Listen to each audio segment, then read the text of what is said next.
We're going to go over today the changes for the forms editor and signing for Zipforms. And I'll kind of walk you guys through.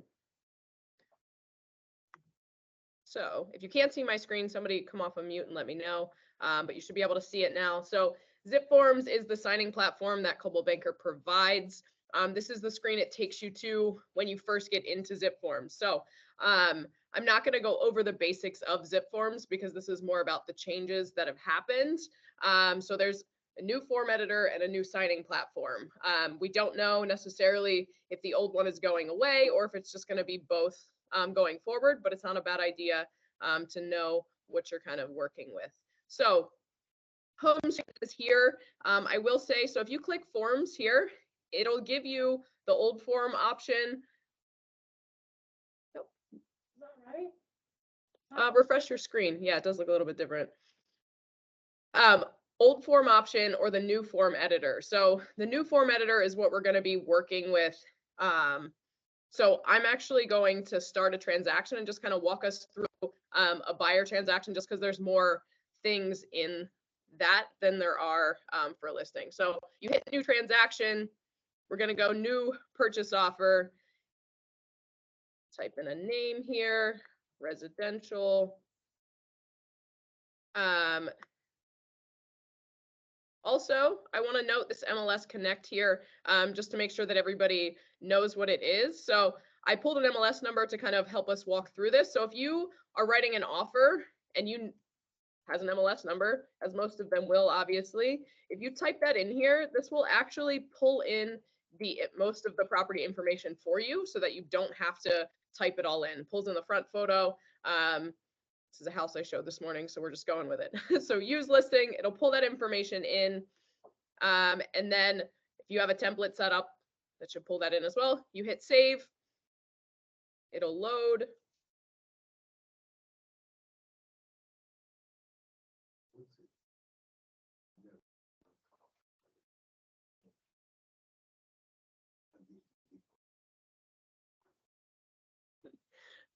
All right, so this is going to be the summary, right? So right here up top in this blue grayish line here, it's going to tell you the different sections of this particular transaction, right? So the transaction name is here, test, the photo is here. So this line is kind of the main section here. So it pulled all the information in from the MLS.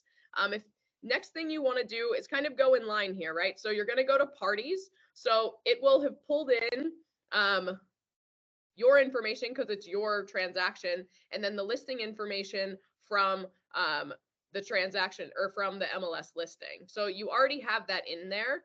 And then what you want to do are add your buyers and then add the seller as well, just so that their information populates. So buyer one, I'm just going to use myself just for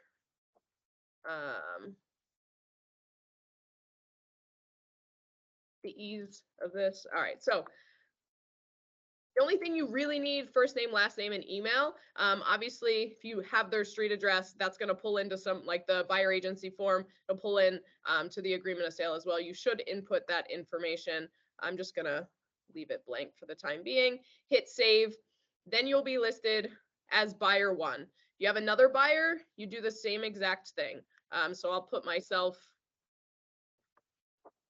let's try this again. Fun little note. So sometimes couples share email addresses. So you can actually use the same email address for both parties and it'll just come to them separately. So we're going to do that. We're going to hit save there. Seller's information, seller one. Obviously, you're not going to have their email address because they're not signing from you. They'll be signing with their agent. So you just want their information to input it in there. So once you have this all set, then you can slide over to documents, right? So going in order, summary, parties, documents. Most of this should look familiar until now. Once you get to here, again, this will look familiar, but what changes is when you go into a form, right? So we'll go into the standard agreement of sale. So you get the option to use the old form editor or the new form editor. So again, we don't know if the old one's going away. It likely will. What I do want to also point out are these two little links here. So if you're like, oh crap, I don't remember what Danielle said, these videos I think are like 2 to 3 minutes long, and they'll go over some of the basics of that workspace as well. So start with the basics, then you go to advanced. But the next thing you want to do is open new form editor. And this is going to look completely different than the old Zipforms that we're used to.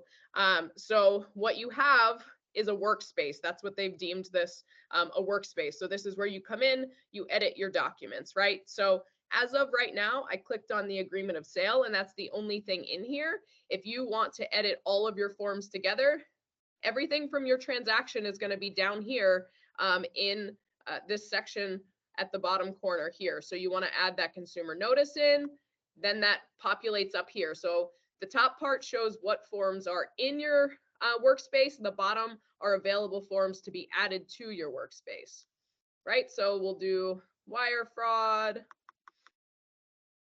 Just add a couple just to get this going. Reply to it. No, we wouldn't do that right away. All right, price escalation. There we go. All right. So then this is where same concept as you've done before. Everything in blue can be edited. So again, because you added those parties, it populated all of these information there. You still want to designate agency through here, and then you would come in and fill in all of this information, right? So today's date, 200,000, everything that you've been used to, you do through here. Once you have completed all the changes, you've put everything into the agreement of sale that you need to put in here. This is then where you would go to prepare for signing. So up here is this prepare signing, pretty self-explanatory. And again, you have an option, right? So new AuthentiSign, and then the old eSign DocuSign. So the new one is a bit different, a little bit easier to use in my opinion, but change can sometimes be difficult. So here we are. So we're going to go to the new editor, right? So signing name, again, that's just going to be your packet name. So you can put in whatever you want there. Test offer. Folder to return it to is just going to be the folder in the transaction where you want it to go. So if you want it to hang out in that main folder, hit create. Again, it's going to spin for about 30 seconds to a minute, and then it's going to populate into the new signing platform. Patience is key, right, Phil?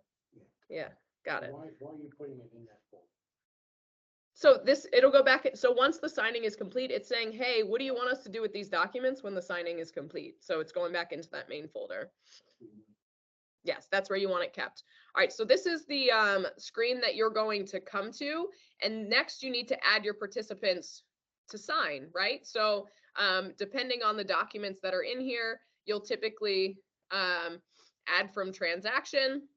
So that's why it's important to make sure your parties are in there first. Then you can come in here and select who it goes to. So buyer 1, buyer 2, and then agent. So you can change also. If you just want somebody to get CC'd on something, you can change that. If you just want somebody to review something, you can change their designation as well. So you're going to hit select, then they all get added in. And so this is a little bit of a glitch right now that Zipforms is working out. So typically this would have the signer roles. So it would have buyer 1, buyer 2, anybody you've designated to sign, and then you assign the blocks. They're working on a tech fix because it's not working properly right now. Caveat, I know you dealt with this yesterday, and it's a little frustrating.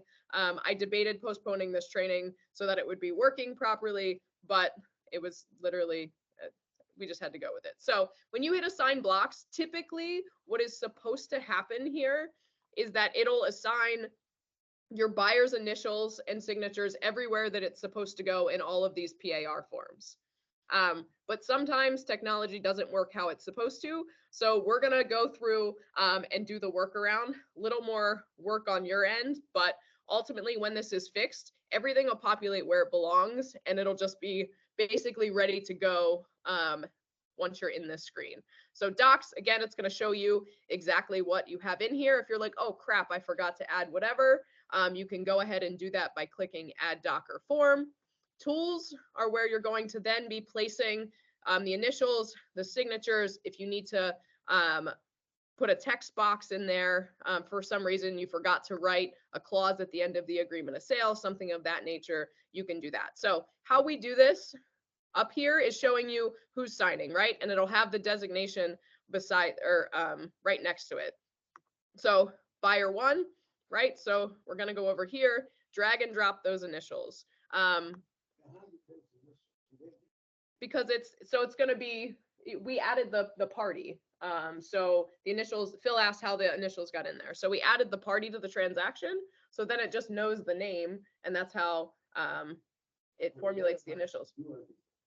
Well, so once this gets sent to them to sign an initial, then they will be able to either draw their initials or use the text format for their initials. Okay, so they got it, they added stuff, then why are we doing it ahead of time? What do you mean? Why are we? If they haven't received it yet, we're putting the initial. So this is just a box. So this is where they then go and click on and we'll put their initials. We're not actually putting their initials there. We're putting the block for them to use. Does that make sense? Okay.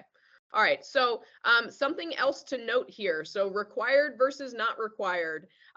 This is something very, very important, especially when this does work properly and it populates your initials where they're supposed to go. So it's going to put them in both the wave and elected for inspections. So you'll need to go down and delete one of those, but none of those in the inspection section are going to be required. So that essentially means that your buyers could go through and sign and not actually elect or decline inspections. So you need to have the conversation ahead of time.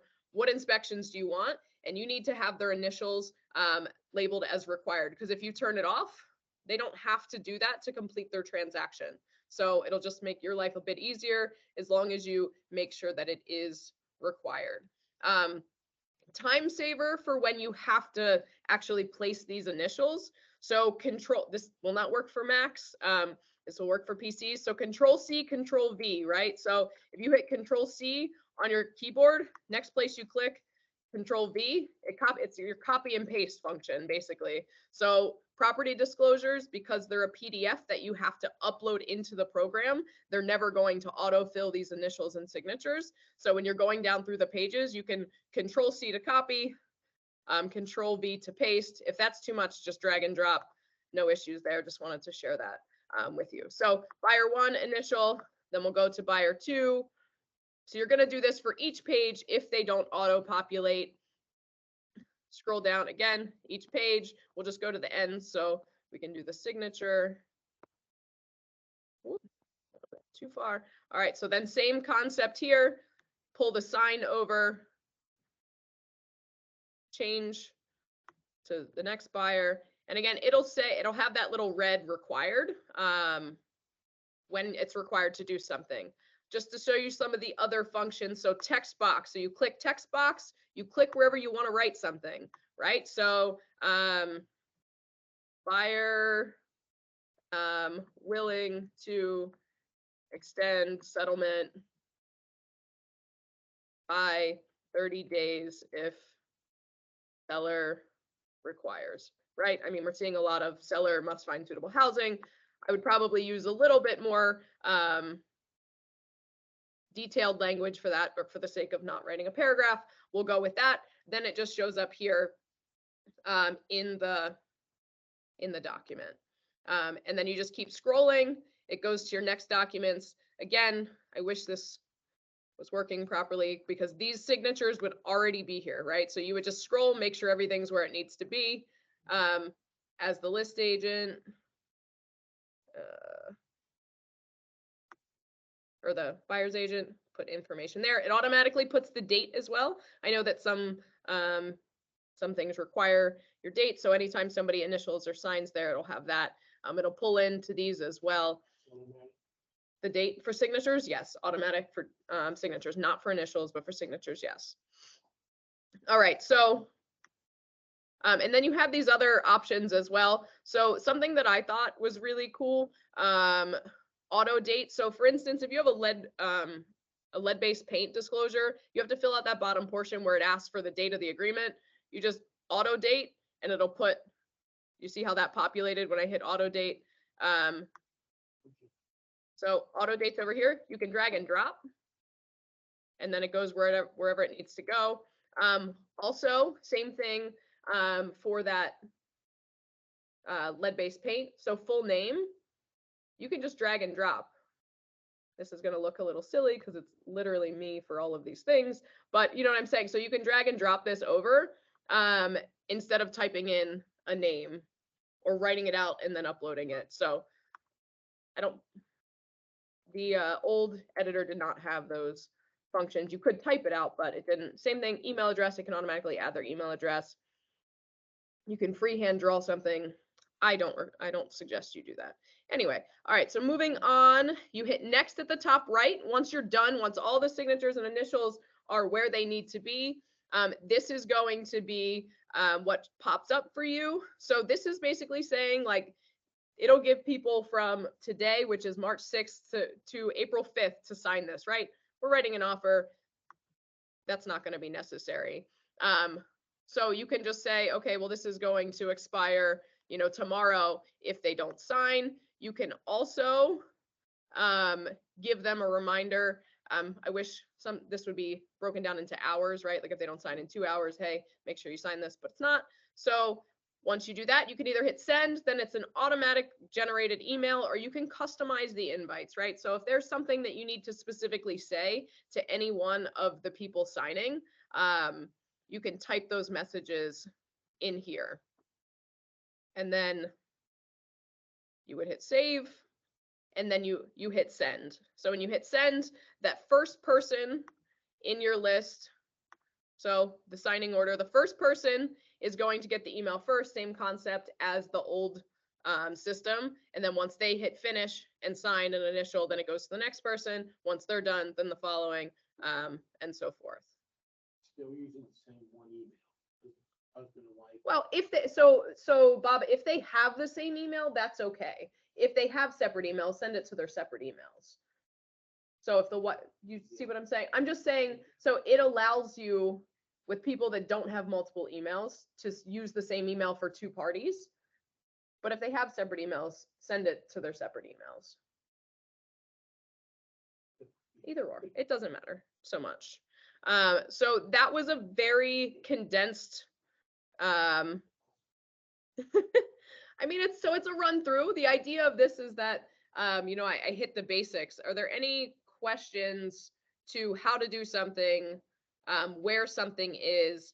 There's tons of other things that you can do in here as well. So we'll just click through. So layout, use layout to add pre-placed signing fields and mark up your documents. So this is if you have a specific document that you've uploaded in here, like teams sometimes have like team agree or things they want their buyers to sign and whatnot.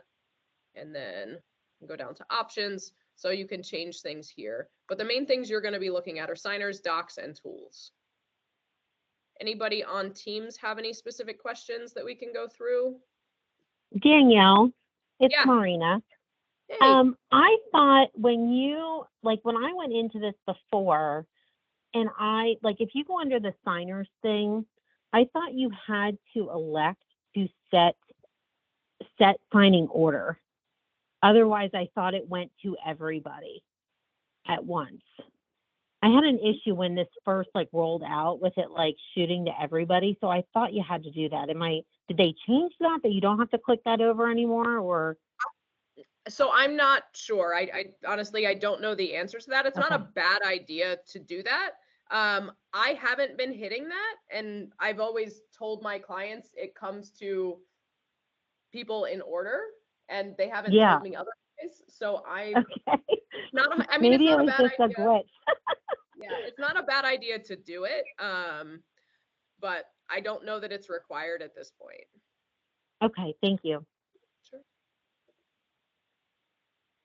Does anybody else have any questions? Yeah, and you can, once you put them in here too, you can change who signs in which order. Well, this is. It may still work that way. Nobody's corrected me, but that's basically what this says, that somebody must complete before it goes to the next person. So that was probably correct. Hello, this is David. Hey, David. Is it using DocuSign? So this new platform is not. The old one was using DocuSign. So it's still a secure platform for signing. It's just a little bit different. So DocuSign is still in there in the old forms or in the old version. But you don't know if it's in the new one. Well, so I mean, what is your, so DocuSign is just what it's called. I so just let's know go how to back. use it, that's all. Okay, that's fair. So yeah, so this is a different platform that for signing. So DocuSign is that old version.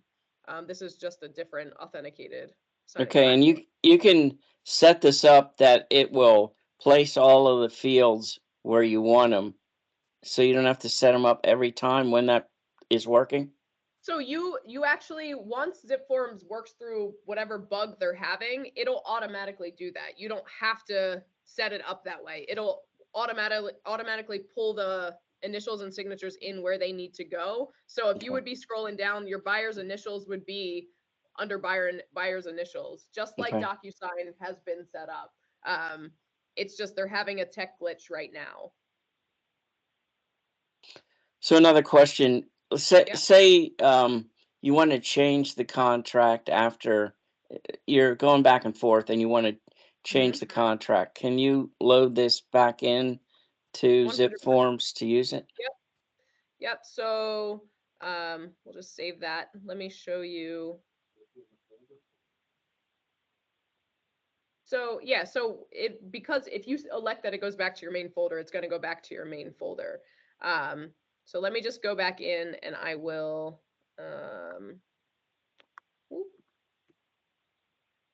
So let's just use I mean, I obviously don't have one in this